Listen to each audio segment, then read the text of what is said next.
Present. Saucedo, Present. Bynum, Harvey, Here. Fred. Present. 6 present, 1 absent, Your Honor. Thank you. Second item on the agenda tonight is a resolution of support for submission of a high-quality job application to the Iowa Economic Development Authority. Do we have a motion to, for the resolution? So moved, Your Honor. Okay. Second. Second. Okay, discussion. Greg. Good evening. I'm Greg Jenkins with the Greater Muscatine Chamber of Commerce and Industry, and we come before you tonight as seeking your support of HNI's application to the Iowa Economic Development Authority for support of their upcoming project. This is going to be a super project for our community. HNI continues to invest for all of us in the town, and it's a great opportunity for us to extend their commitment to the community. We talk often about how economic development is by far and away more about existing industry growth and sustainment, and this is a true indicator of watching that happen. They've made super investments throughout the community over the last several years, and we've got more to come. The action that we need is the resolution supporting the application. The city then becomes the sponsor of that application, and that's all we seek from you guys this evening. But I think Gary Carlson would like to share a little bit more of the specifics about the project. Okay. Good evening, Gary. Good evening, Mayor and council members. Thanks very much for allowing me to be here tonight. Looking forward to your support on the resolution for the application for the high quality jobs application with the Iowa Economic Development Authority. So this project with HNI, as you recall, we started a project in 2012, which was a 3-year project, which you've seen much of that completed with the new construction of our oak laminate plant and the current construction that we have in place to restore the 600 Oaks building. This project is a multi-location modernization investment. It will be approximately $26.8 million investment. Part of that, $8 million of that, is in additional research and development efforts. The rest of it is predominantly in machinery and equipment. So this is an investment in equipment, it's in processes, it's in layout, it is also in ergonomics and working environment. We have found that as we continue to make investments in our plants, the more that we can do with lighting and facilities that make it more desirable for our people to work and make it easier for them to work, that certainly helps our members, and it certainly helps us in both in recruitment and the retention efforts. It is really focused on making us more efficient and more effective. Quite honestly, the investment in some of the equipment that we are going to do will probably lower employment if we just stood right steady, but because it would make us more productive, more introduction of robotics as well. However, we do anticipate that this investment will give us the same type of return that we got with our oak laminate production. You may recall we also thought that would give us a reduction in employment. Instead, we're up considerably in that employment because the investment in the efficiency and the effectiveness has allowed us to continue to grow the business, and we anticipate that that will happen in this as well. The types of jobs that we will eliminate, though, will be some of the entry-level material handling positions, and the types of positions that we will be creating at this time is going to be for people with even more skills, and that, which is always a challenge, as some of you know, but we're confident that we will be able to attract people with those skills, or most importantly, that a lot of the people that we have today will continue to be trained and will be able to acquire those skills because they have a lot of innate knowledge already in our manufacturing processes, and so it's our commitment to train as many people as we possibly can to move forward in that. So I appreciate the city's support of this, and certainly the help and assistance that we got from Greg Jenkins at the Chamber and Greg Mansager as your city representative and helping us put that application together. And we anticipate that the IEDA board will be looking at this next Friday, and we believe that they will look favorably at this project. But I'm glad to answer any questions that you might have. Okay, Council, you have any questions of Gary?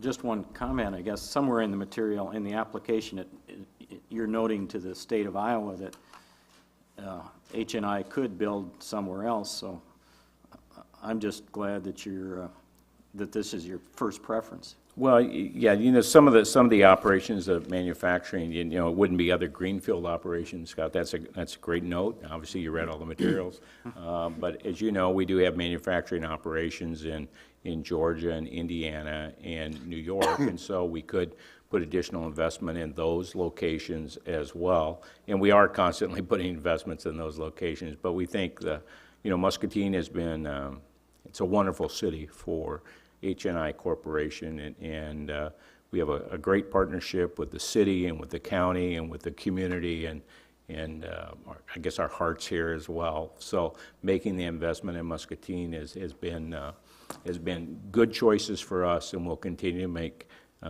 investments in the community. Any other questions or comments? Okay. Well, thanks very much. Thanks, very Gary. much.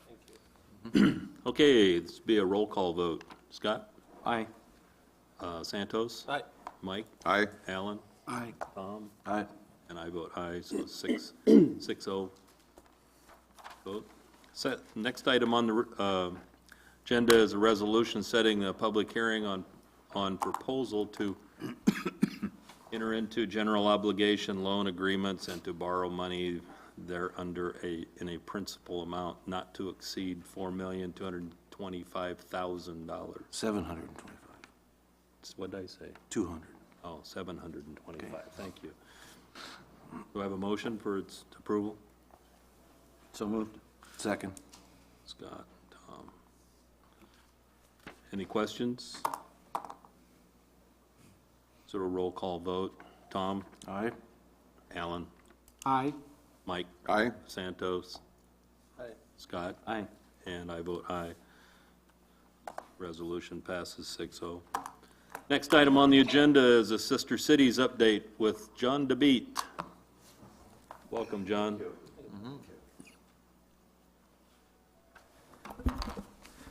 Good evening. First of all, good evening, City Administrator Greg Mensager, Acting Mayor Mr. Fitzgerald, and also Mayor Broderson. It's always a good honor and a big honor for me to stand in front of you and give you some updates about our sister city organization. My name is John DeBeat, and I'm the president of Muscatine Sister City. I do have some board members in the audience with me that I would like to acknowledge: Larry and Marcy Clausen, and their son Lane Clausen, Dan Clark, and Marshall McDonald. First of all, I would like to extend our best wishes on behalf of Muscatine Sister City to Mayor Diana Broderson and the new council member for being elected and becoming part of the city council here in Muscatine. We look forward to work with each one of you. Second, 2016 is a special year for Muscatine Sister Cities. In 1986, a group of Muscatine citizens started an organization to promote peace, understanding among different nations. And today, 30 years later, I stand before you to let you know that Muscatine Sister Cities became a major part of our city relationships with the rest of the world. Throughout the years, we work on people-to-people relationship, i.e. citizen diplomacy. We help in many specific projects, some of them educational projects, and also we help with some economic development projects between Sister City and some businesses in the area of Muscatine. Our 30 years anniversary will start with our annual dinner meeting event this year. Well, not sure yet, but most probably will be around the beginning of April, which I will make sure that each one of you will receive an invitation to be with us at this event. The other thing that I would like to say that we like also to extend that invitation to each one of you, as I mentioned, to participate. I represent Muscatine Sister Cities on also Muscatine China Initiative, and we are looking forward to work on several projects with them.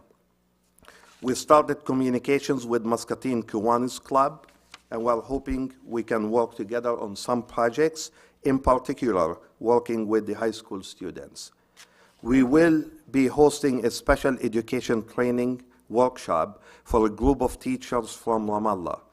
And like to thank at this point also the AEA. We have been working with them heavily. Mary Shahade, Diane Campbell, Marcia and Larry Clarkson for working really hours and hours and hours on a project like that and trying to achieve and get us there with that goal. What I mentioned so far is just a simple list of what we have been doing with each of our sister cities.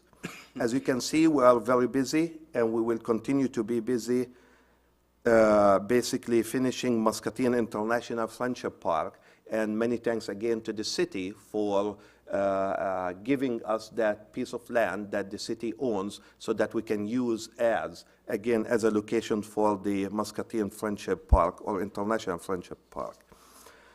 From China to Palestine, from Germany to Russia, from Ukraine to Japan, from Poland to Argentina, we continue to build a strong relationship and bridges of peace. Thanks again for accepting and putting us on your agenda tonight. We always look forward to work with you. And as I conclude my presentation here, I would like to present each one of you with our sister city pen.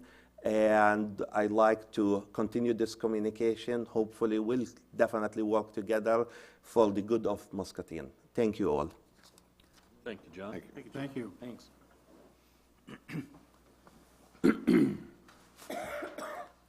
Oh, thank you, John. Thank you, John.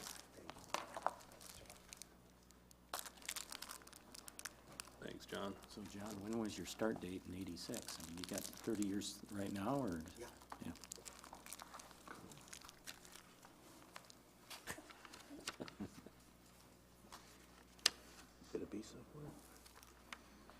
Okay, the next item on the agenda is a presentation on Second Street reconfiguration by Jim, our city engineer.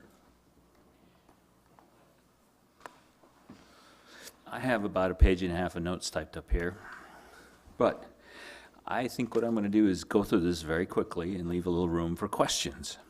So, the conversion of Second Street from Pine to Mulberry, from one-way to two-way.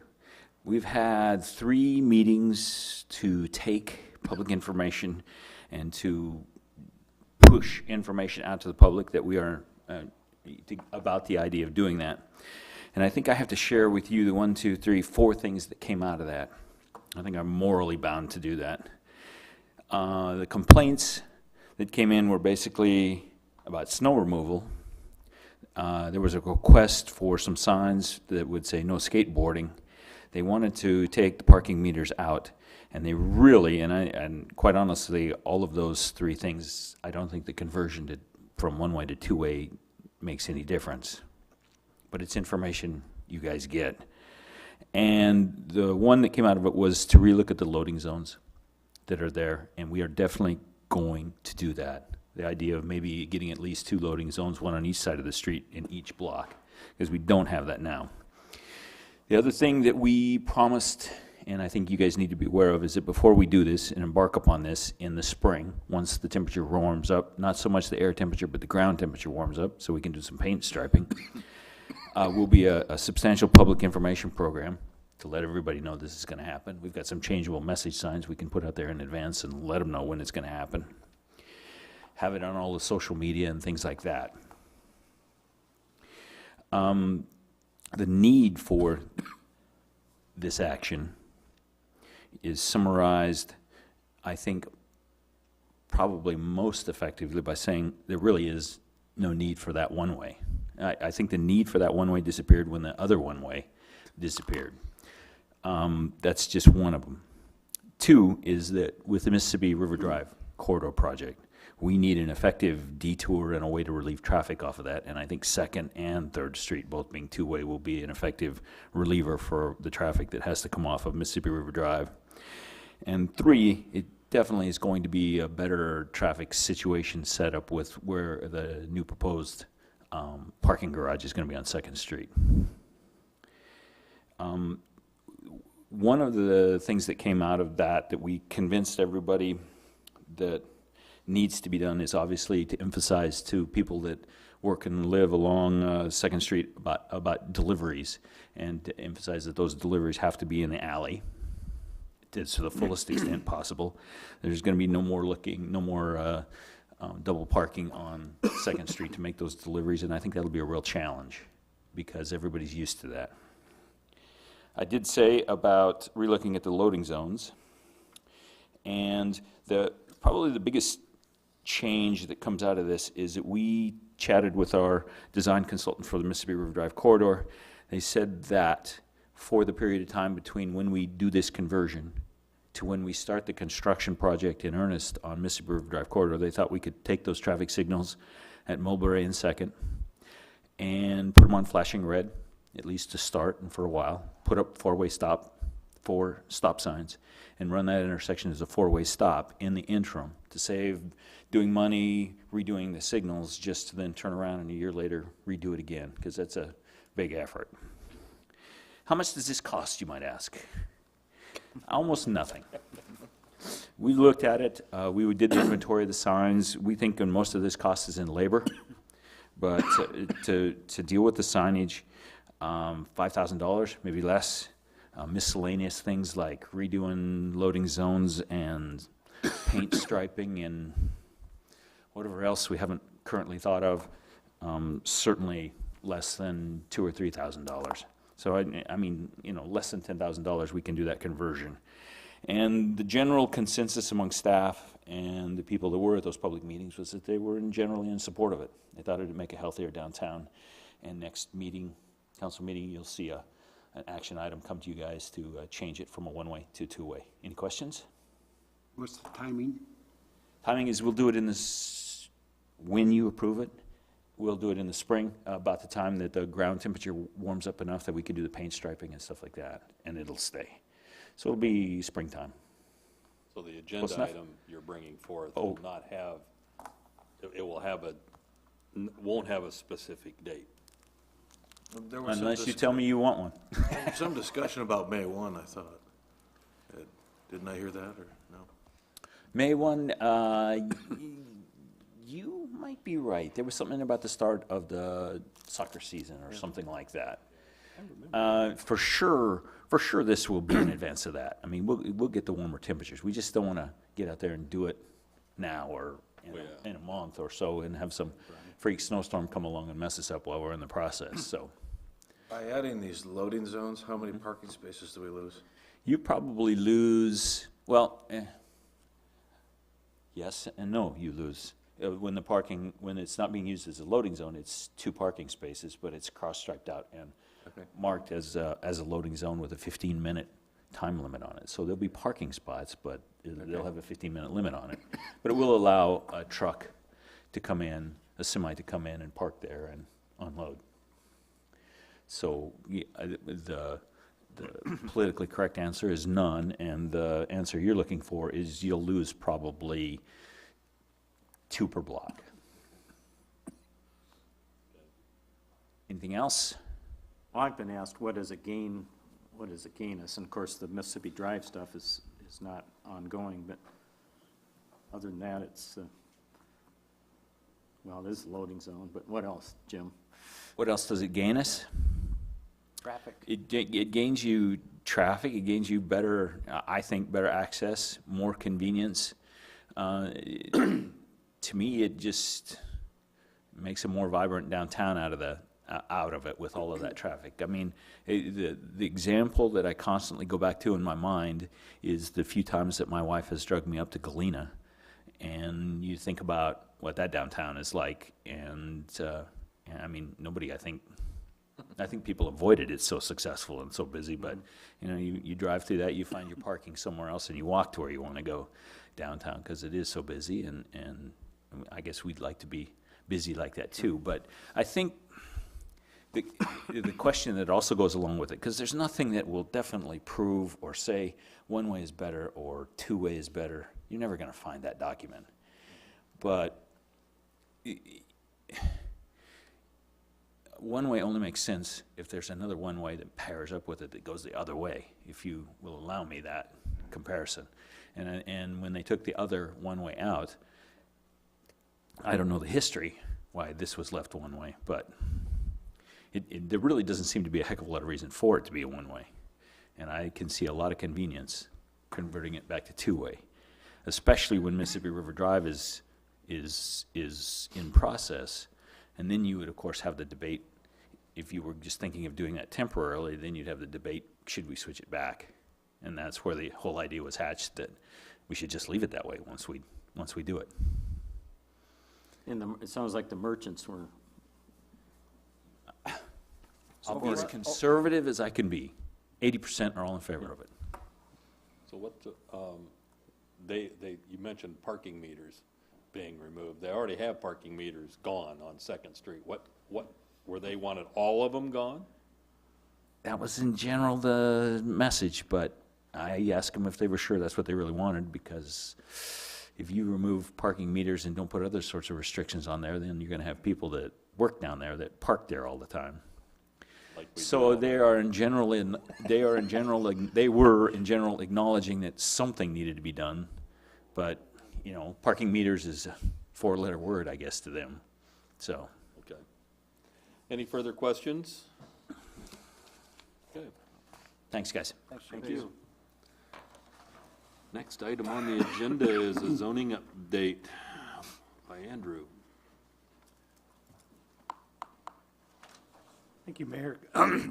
Council, continuing our ongoing process of updating our old zoning ordinance in accordance with our more recently adopted comprehensive plan. Tonight, going to go over the chapter that deals with the regulation of cell towers. I'm just going to hit the highlights here really quick. There's 4 areas of significant change between what I'm proposing and what we currently have. First is compliance with recent federal and state mandates. Second is creating a simpler and more consistent height limit across all zoning districts for cell towers. The third is change in the methods by which co-locations of multiple carriers on a single tower is encouraged. And finally would be the addition of screening and landscaping standards. The very long-running trend of both federal and state governments chipping away at the authority of local governments to regulate cell towers has continued in recent years. Recent changes in both federal and state regulations have even further reduced the city's ability to regulate these type of facilities. So the proposed changes will bring us back into compliance with both federal and state law. The memo that you provided details all the new restrictions, but hit a couple of the highlights. Probably the most significant is that local governments may now not deny any modification to an existing facility that does not substantially change the physical dimensions of it. And they go on to further define the substantial change as anything that's a change of less than 10 feet or 10%, whichever is greater. So take, for example, say you had an existing 100-foot cell tower, you could now build it up to 110 feet without any additional approval from the city. There's also now a requirement that we're required to approve an application for a new cell tower within 150 days or it's automatically approved. Similarly, there's a requirement that any substantial modification that doesn't meet the ones that's the criteria for automatic approval be approved within 90 days. While not directly mandated by the state or federal government, the proposed draft also includes a rather significant change in the way that the maximum height of communication towers would be regulated. Currently, aside from the C2 district, which is the downtown zoning district, the highest height limit that we have in the city is 75 feet. In addition, aside from the 2 industrial zoning districts, the placement of a cell tower in any other zoning districts requires a conditional use permit. What this means is essentially that anyone proposing a new cell tower in town has to go through a 2-step process.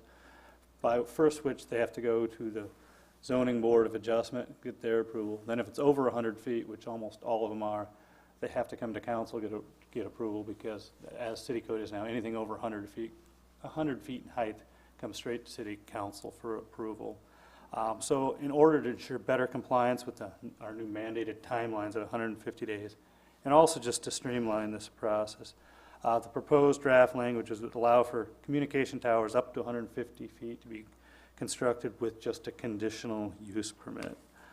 Nearly all existing towers are between 75 and 150 feet in height. Anything over 150 feet in height would still require that additional council approval. And some of the other logic for this is that you're not, when you're asking for a cell tower over 100 feet, you're really not asking for a special exception, because that's just what they are, and so there needs to be a more regular process for dealing with that. And the other reason would be is to encourage co-location, because one of the other changes in the recent changes in federal and state regulation is that cities can no longer mandate co-location, which means prior to that, you could say if you have a tower, you have to allow or others to locate on it, or force you to locate on one that already exists. We can't do that anymore. Obviously, I think there's a lot to be said for having fewer but higher towers and more than numerous but shorter towers. And so kind of the approach that we've taken with this is to make it slightly easier to build towers of 150 feet, which is that's about the range you need to have 2 or 3 carriers on them. Additionally, though we can't mandate co-location, we can still mandate that be constructed in a manner that they are physically capable of it. So kind of with that, making it easier to build them that way and making them so they have to build it to accommodate it, the hope is that'll encourage them to go ahead and pursue co-location.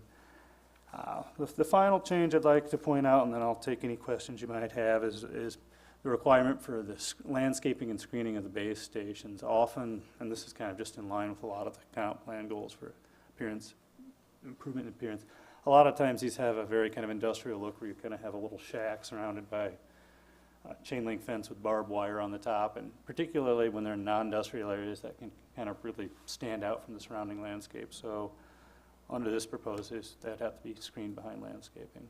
So The issue of co-location, it sounds to me like we don't have the capacity to limit the number of towers in a given geography. Is that a fair statement? I mean, yes, I mean, it gets extremely complicated, but it's gotten to the point where it's very difficult to say no to a tower. And a couple of years ago, we dealt with a zoning variance for somebody who was a ham radio operator. Do those same standards apply? You said, because at one point you said communication tower, and another point you said cell tower. Yeah, I probably was not as careful in Okay. the language I was speaking as I was in actually putting this together. But So no, this- like a this ham is- radio, no. This in no way applies to that. Okay. No. Okay. It's actually written into it, but it doesn't apply. Right, and I think that was based on that experience, is rather handle that with like any other, like a TV antenna or anything else you'd run up on your house, and just Okay, residential accessory. just trying to understand. No, this is, one of the more complicated chapters of the zoning ordinance, so Where do we get into issues with permits with FFA? So one of the other things I didn't go over is that any new tower has to comply with all the relevant FAA and airport zoning regulations. They haven't stripped that, so that's all in there. And Andrew, do you know what height it has to be before it needs a FAA light on it? Or? off the top of my head, no, but there's something in there that they're required to meet all the FAA standards. It's like 140 or 150, that's what I was wondering when Really? I said that. In here, it refers to the C2 district. What's that? Downtown. Oh, okay. Any other questions? Does the height include any structure the tower may be placed upon, like the Clark House, for instance? Can they go 150 feet above the Clark House? No, that's for the actual tower. The actual- Trying to remember, it talks about how far the actual antenna on a building is supposed to go, but That's part of the new ordinance? yeah, it is. Any further questions for Andrew? So if there's a consensus, then I'll just proceed to bring this, forward to adopt when we Looks adopt pretty the thorough. first Anybody opposed to having it brought forward? one. All right, thank you. Thanks, Andrew. Sounds like you got consensus. Okay, next item on the agenda is a landfill update.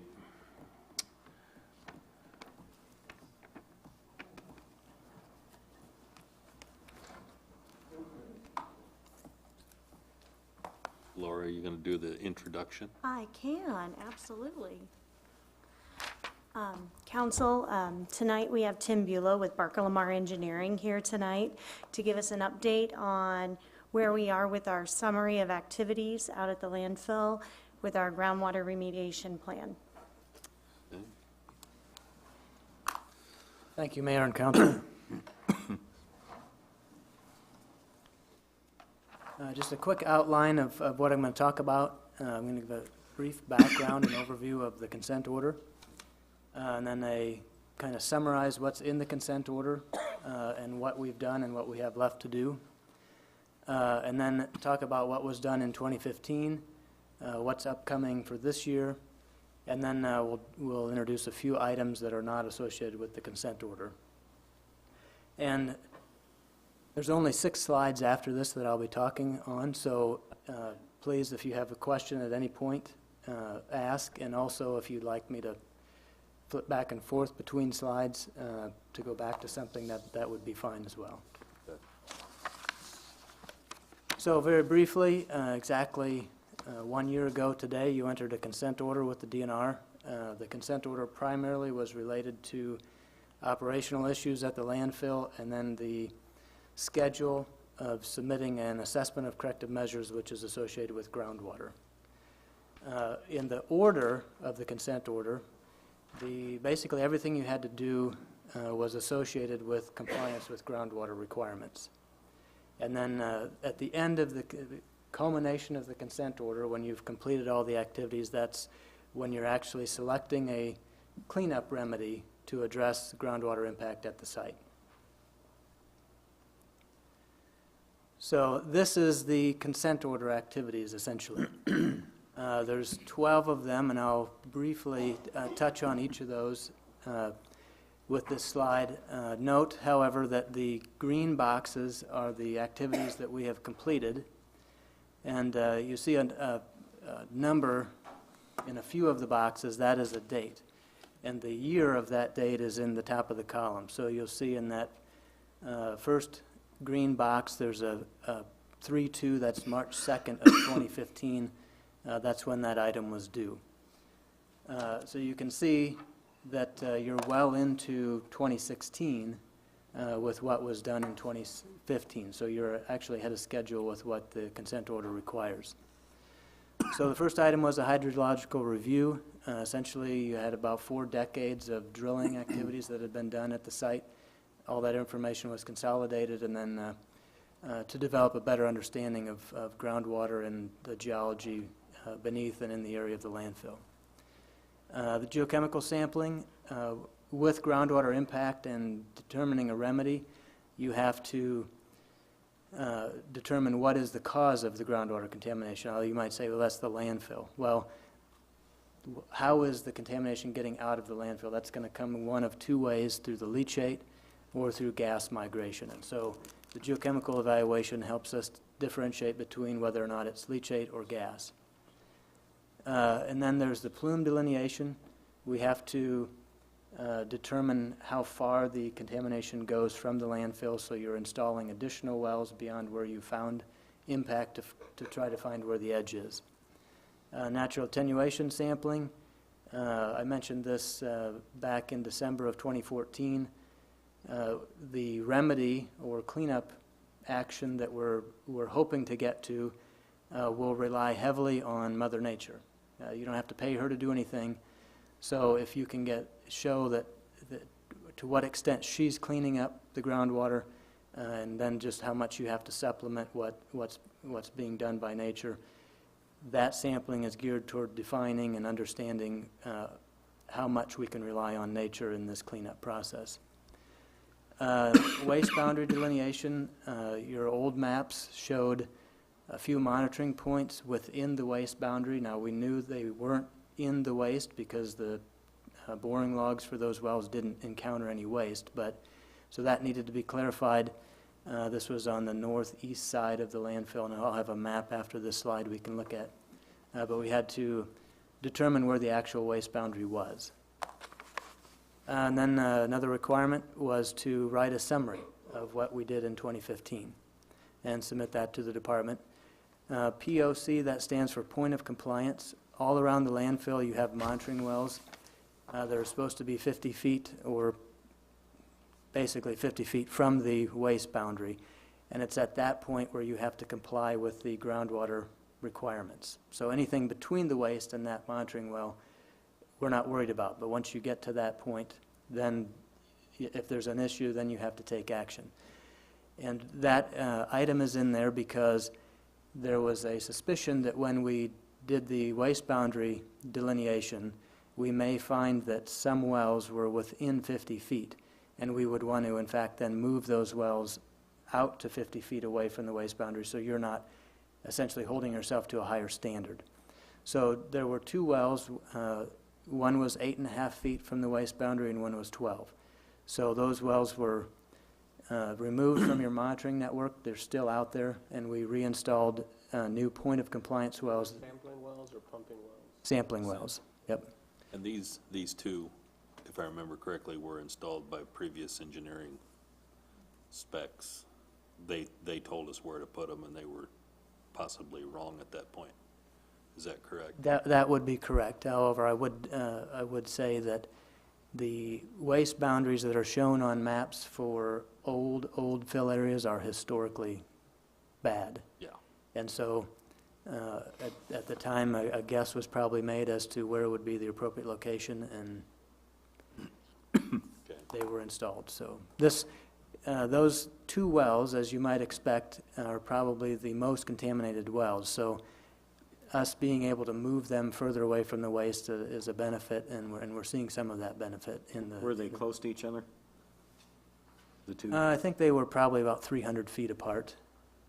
I'll show you on the map on the next slide where they were. And then when you install a new well, you're required to collect 5 background samples within the next year. So we're in the process of doing that. And then the next item is... What have those shown us? There is still impact in those wells. It's not as high as the impact that was in the wells that were close to the waste, but there's still contamination. And until we have the background data set completed, we don't have the information to run the statistics to determine by code what might be required as a result of that impact. So we've had analyzed 2 samples of the 5, and just recently we collected the 3rd, I think probably yesterday. So we don't have any data back from that yet, but by around the end of summer we'll have the 5th sample, and then we'll be able to run some statistics and then determine where we stand. Then just like we just had to do this year, we have to summarize for the department what we did in 2016. That'll be due March 1st of 2017. Then the big one, the groundwater issue of the consent order, or the assessment of corrective measures, that is due December 1st of 2018. And then there's 2 other items mentioned in the consent order, public meeting and the selection of a remedy. And those would likely occur in 2018 or after. Once we've submitted an assessment of corrective measures to the DNR and they've accepted it, then you have 60 days to hold a public meeting where you have to notify and invite all the people around the landfill, the DNR themselves, and the code says any interested or affected parties, which that's not defined, but could be pretty broad. So when you say the remedies, help me understand. Hypothetically, one of the remedies could be put more pumps to try to control the actual groundwater in that one area, or put some sort of cover on top that we could put something. I mean, what are the examples of remedies that you're going to come back with us that we're going to have 60 days to comply with? Okay, let me clarify the 60-day question first. You have 60 days to hold a public meeting to discuss the assessment of corrective measures, what was found, what we're proposing to do. And then within 60 days of the public meeting, you select a remedy. And then you'll define some kind of schedule within that remedy selection of when you would implement and do the activities of that selected remedy.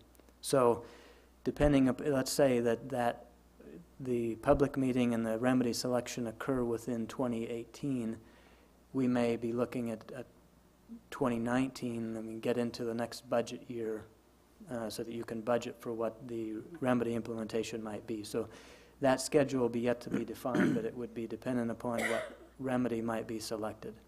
So Now what kind of, I think the question was, Yeah, but like- what kind of remedy are we talking? that'd be Would the- you So you possibly suggest? There's Sure. potentials. I know there's potentials for the pumping. I know there's potentials for maybe a cover. What do you think that we could possibly be seeing? Well, like I mentioned, the first thing will be to rely on Mother Nature as much as possible. And then, so that's referred to as natural attenuation. And the department is open to a natural attenuation remedy when it's done in conjunction with source control. Your source appears to be primarily leachate as far as what's affecting the groundwater. Yes. So the source control for leachate can take a few different forms. You could be installing extraction wells in the waste to try to pull the leachate out. You could put a cutoff trench or a tow drain at the edge of the waste, and as the leachate's migrating out, you would collect it in that trench and then run it to your tanks and haul it to the POTW. You could put a cap on the landfill, an impermeable cap. These, I would say most of your areas where the problems are coming from are old areas closed under old rules, generally with 2 feet of soil without a compaction specification. Potentially not having a membrane or some sort. They don't have a membrane. Membrane on- So you would, The adding newer a ones. membrane could be a remedy or a part of a source control. Cut off the infiltration, you cut off the leachate generation. So those types of things. If it was a gas problem, and there are some indications of that part of the problem may be associated with gas, you could put in a gas extraction system, you could put in passive vents, you can use a cutoff trench for that as well that would intercept the migrating gas and then just vent it out. So primarily what I would anticipate we would be looking at would be natural attenuation and some kind of source control. I wouldn't want to get into treating groundwater because generally that would go on forever, Yes. most likely. And it's the problem with treating groundwater is, as far as our monitoring requirements, there's 216 different compounds that we have to monitor for at the landfill. Those fall into different groups, and so maybe as an example, some of those degrade well when there's no oxygen, some degrade well when there is oxygen, some will become more higher concentrated if the pH goes down, some if the pH goes up, some if the oxidation reduction potential changes around, and so each one will have a different type of environment under which it'll degrade. And the problem will be then is that you can't create all of those environments simultaneously, so groundwater treatment becomes very difficult and very expensive. So again, targeting and doing the sampling and evaluation to try to support natural attenuation with some form of source control. One last question that I have, and you may not know this yet. How much square acres, as far as, let's say, is there 2 acres, 5 acres, 10 acres that we potentially are looking at would be contaminated? Or we don't know that yet until 2018? We haven't, we don't have the plumes fully defined at this Okay. point. But I'll show you on the map kind of where things sit. Yeah, I let's think go. we're to that point, so This is a little bit hard to read because you've got a pretty big site. North is to your left. The road there is Highway 61. In the center is your lined cells. And I'll see if I can't get this laser to show you. Laser won't. Oh, it tends to reflect, okay. Sure. The mouse button works too. On the keyboard? Oh, the cursor? Cursor? Yeah. Okay, this area here, where I'm moving the arrow, that is an area of groundwater impact. That's where we've put in the new point of compliance wells and are in the process of getting the background data. So we don't have the plume really defined there to any extent. And at this point, we don't know if we have to define the plume. We'll know that after we've got enough data to run the statistics. Is that where one of the sample wells are at now? Yes, that is where the two new point of compliance wells are. And that's also the area where we defined the waste boundary. And there's down in this area here, a little further south, there's some additional groundwater impact there as well.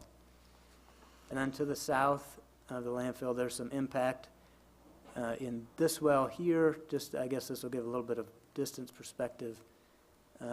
These two wells next to it don't have impact, so that's a fairly small plume there. And that area actually looks like more or less gas impact. And then there's an area of impact down over here. And primarily, the topography no longer shows this, but your landfill was a ravine fill. So the center of the site was the top of a hill, and ravines extended out from that hill, and those ravines were what were initially filled. And many of these wells are along the axis of those ravines. And groundwater flow from a shallow standpoint is generally reflective of the topography. So groundwater flow would likely be convergent down those ravines, and primarily where we see the impact is along the axes of those ravines, with the exception of this area up here. That's not along an axis of a ravine, but there's a lot of sand seams up there, and that's probably how it's getting out. Sand? Do you say sand? Sand seams, Yep. yeah. Okay, so what did we find in 2015? The first item that we did under the consent order was that hydrogeological review. Basically, it looks like the contamination is primarily shallow in the glacial till, and it's probably moving in the sand seams. There is some contamination in the limestone bedrock, and that's on the southwest side of the site. And like I mentioned, the primary source of the groundwater contamination appears to be leachate. Initial data is indicating that we are seeing some treatment by Mother Nature. That process. When you say that, explain to me what do you mean? What I mean? Mother Nature is what? It's letting the water go through the ground and through the. Primarily, I'm probably talking about bacteria. Okay. Either eating the contamination or changing the subsurface so that the metals aren't as soluble. Or in some cases, what's happening is the degradation process of the bacteria eating the organics is actually making the metals more soluble. So we may have a lagging process as the organics are eaten. When that's gone, then it may take kind of a normalization of the groundwater to get the metals to start to drop back. But when I say we see indications, it was a 2-year sampling schedule set up in the consent order for natural attenuation, so we've only done half of the sampling. But primarily what we're looking for is, it's called electron acceptors. So we breathe oxygen. Oxygen is an electron acceptor. So that's aerobic, and then you have anaerobic, which is the absence of oxygen, but there's a whole series then of electron acceptors that are used anaerobically: nitrate, sulfate, iron oxides, magnesium oxides. And so as you see changes in those electron acceptors, those are indications that the bacteria are doing something, and you can get an understanding at what anaerobic condition they're working. And certain compounds will degrade at different, it's called redox potentials, but for example, vinyl chloride or TCE, the chlorinated VOCs, require a very low redox potential to degrade. And we have on one side of the site vinyl chloride, so we would hope that we're seeing, and we are, a low redox potential to have the conditions for that compound to biodegrade. So that's what I mean by I gave you a really long answer there, but No, that's fine, because bacteria that's stuff that I need to want to eating understand. the contaminants is primarily what we're looking for. What metals are we finding? The problem metals that you have are barium, arsenic, and cobalt. And I would, there's a lot I could say about those as far as whether or not, No, I think we're. which I won't, but they're not, I'm confident they're not coming out of the landfill. Those are naturally occurring metals that the subsurface conditions have changed and made them more soluble, and it's showing up in the groundwater. But that is as a result of the organics that have migrated out of the landfill. Okay. So. And then we found a small area of waste that extends off-site, and it's so small that you can't even see it really, but right there is a little bump in the green line that goes maybe 15 feet or so past the property boundary. So those were the 2015 findings. What do we have coming up in 2016? We'll continue to evaluate natural attenuation. We have a little bit more geochemical sampling to clarify a few questions with the source evaluation. The new point of compliance wells will complete the background sampling, then we'll be at a point where we can make decisions as far as do we have to bracket a plume, do we have any remedial requirements associated with those new wells. And then coming later in the year would be, if we need to, installation of additional wells for plume delineation.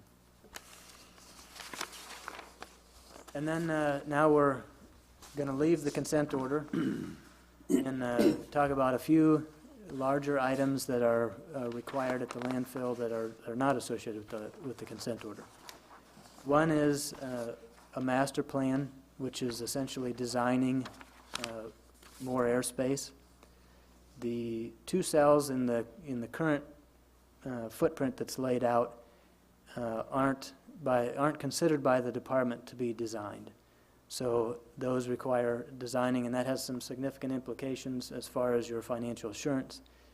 If they're not designed, then you don't have what's called remaining permitted capacity, and that becomes the denominator that's used to calculate how much you have to put into your closure, post-closure account. So we want to get that space permitted so you're in a position to build when you need to, and you have that remaining permitted capacity to use as far as your payment calculation. And then the portions of your pre-89 areas, pre-89 meaning a date, they were closed in accordance with the rules at the time, but there isn't sufficient documentation on file. So there's a verification process we're going to have to go through as far as checking the thickness over a grid pattern in those areas to verify that the minimum cap requirements have been met. There's a small area of exposed liner from the last cell construction that, based on geometry, you couldn't place waste over until you built the next cell, so that's remained exposed since cell construction, and that's going to have to require recertification. And then another kind of ongoing issue is your leachate storage consists of two 10,000-gallon tanks. And in the last, I would say, 3, 4, 5 years, the department, I'll step back. The code requires that you have a minimum of 7 days storage for leachate on site. So whatever the site would generate within 7 days, you have to have at least that storage capacity. In the last 3, 4, 5 years, the department has sort of changed their interpretation, I would say, of what goes into that 7-day calculation. And the big change is when you build a cell, this isn't a change, but the inclusion of this situation is the change. When you build a new cell, which consists of a plastic bottom, and then you've got a foot of sand, and you've got collection pipes underneath it. So you can imagine if rain fell on that, it's going to go right through the sand to the pipe and create a rather large volume. From day one, when you dump trash in that cell, any liquid that comes out of it is leachate. So if you build a new cell that's 2-3 acres in size, and you dump your first load of trash in, and you get a 3-inch rain, you're going to have a massive volume of leachate. And that's the leachate concern that the department has as far as the storage. So in this master plan, we'll be addressing also the leachate storage requirements and looking at what different options might be available. How can you lessen that storm amount? Those type of things. And then another project is a survey control and site map update. Some of your control points are either damaged or likely not accurate any longer, so we're going to establish new survey control at the site. That is a code requirement.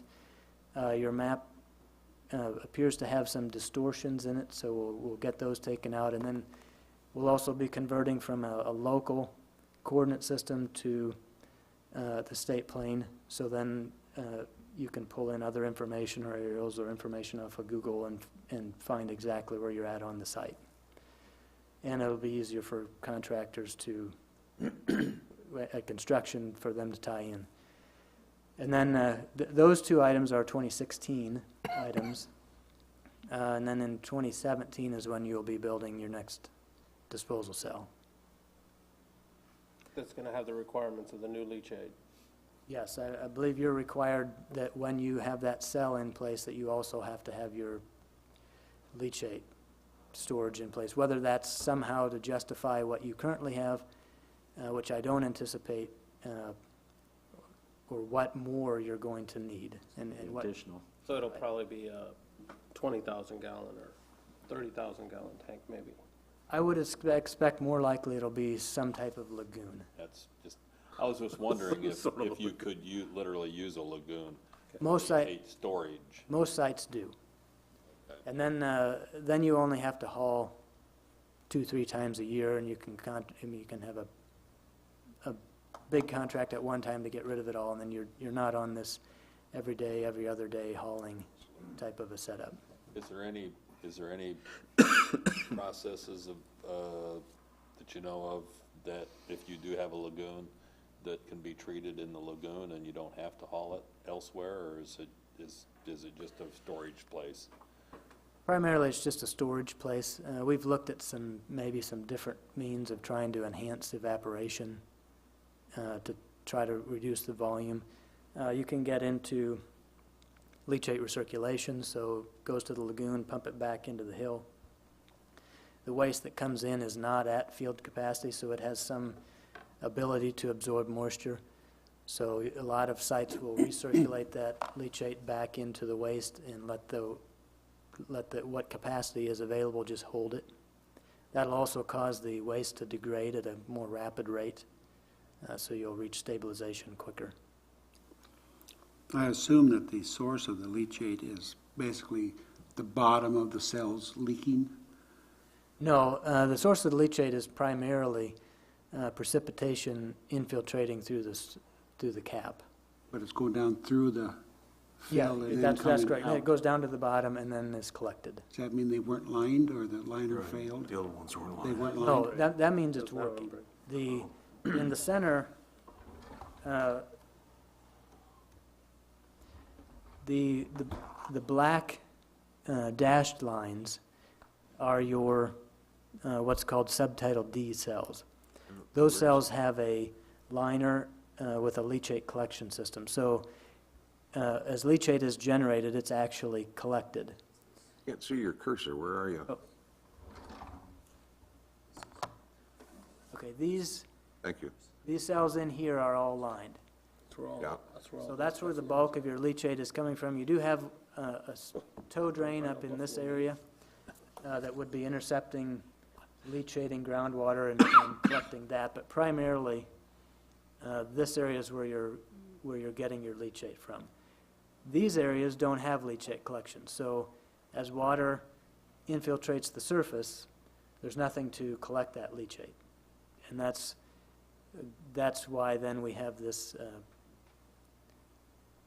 basically why you have your groundwater impact and the source characterization has identified leachate as the source. So- Oftentimes it's landfill gas, but in your case it's leachate. So if that area you just had your cursor on, if that was actually covered hopefully correctly, when that cell was closed, we shouldn't be seeing that problem, correct? The middle part? No, No, the, this part? yeah, that part. Is that part of the original closed landfill? Yes, and it was closed, I will say, it has to be verified, but I'll say that it was closed correctly. But that won't, the requirement at the time was 2 feet of soil. Yeah, right. And so it has a permeability and a certain amount of precipitation certainly soaks through. Okay. And the question marks, a lot of the remaining question marks are on the eastern edge. I would say the remaining question marks are primarily the northeast edge there where you see the little bit of green. Yep. And the southwest side down, Okay. down over in here. Get on the axis of the ravines. Pretty much in that area especially. And obviously you've been out there and with closer proximity to or around the entire area more than what I have, but is there a place to put in a lagoon? There'll be a place to put in a lagoon. We'll, I mean, that'll be evaluated as far as what makes the most sense as far as access, not getting in the way of potential future development. I mean, you wouldn't want to hopefully put a lagoon and then 20 years from now decide, I wish I had a landfill cell there, and the lagoon's in the way. So enough forethought put into it. Lagoon's lined, isn't it? It is lined, yeah. Just to be clear, the master plan development includes the design for 5 and 6. Yeah, okay. Yeah. Okay. And looking at a lagoon or what type of leachate storage would be necessary. Well, it's an elaborate plan, but you're really on track, it sounds like, as far as timing, you know. Yeah, I think we're in real good shape. I mean, I think when the department, the report is drafted for what we did in 2015, Laura will be getting that next week, and we'll have it into the department ahead of schedule, and I think when they see it, they should be very pleased because, I mean, we have half of 2016 done in the 2015 period, so. Good. Any further questions? You're not done yet? That was there's my last slide. There you go. Okay. I was paying more attention to you than the screen. Sure. Any further questions from council? Thank you. Not that haven't already been asked. Well, yeah. When are we gonna get another update from you? Whenever you want one. Well, it'll likely be after the plume is delineated, and then it'll likely be a joint, be a closed session with dealing with the plume and some other issues related to adjacent property owners. When do you think that'll be? That would be later this fall, most likely. I don't anticipate having the 5 background samples done until probably August, September. And we'll have to get the data back from the lab and then run the stats on it. Then we'll see whether or not we have to define a plume. Then we'll be installing wells and sampling those, waiting for that data. So actually, it'd be probably quite late in the year before we'd have an idea of what that plume looks like. And that's also, there's some iteration to this. Let's say you have to define a plume and it's somewhere beyond this well, you go put a well in. Well, if that's clean, okay, then you've found the edge. If that's dirty, you got to put another one in. So it'd be very late this year, I would say, before we would, at the earliest, that we would have that all And sorted those out. wells go 50 feet, you said? What's the spacing? The spacing after, for defining, is definitely more than 50 feet. Okay. And it's whatever, it's kind of whatever appears appropriate. You could go every 50 feet, but then you're putting in a whole bunch of wells. You could go out 500 feet to put in your next well. And so what you're and the department will assume then that the plume goes out to that well.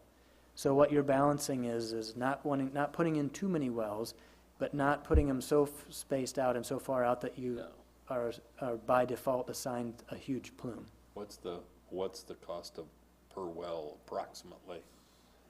Just ballpark. Anywhere between $2,000 to $3,000 probably. It depends on, if you're coming to a site to put in 2 wells, then you've got all of that mobilization cost and more all per that well, spread over one well. So we try to, there's a well that I know I would like to put in right now, but I'm not going to suggest we come down and put in 1 well. We'll wait until we've got some more information and have a larger number of wells that if in the end it comes down that we only need 1 more well, well then that's what we'll do. But there's Sampling wells. sampling wells, yes. These are not extraction wells. Yeah.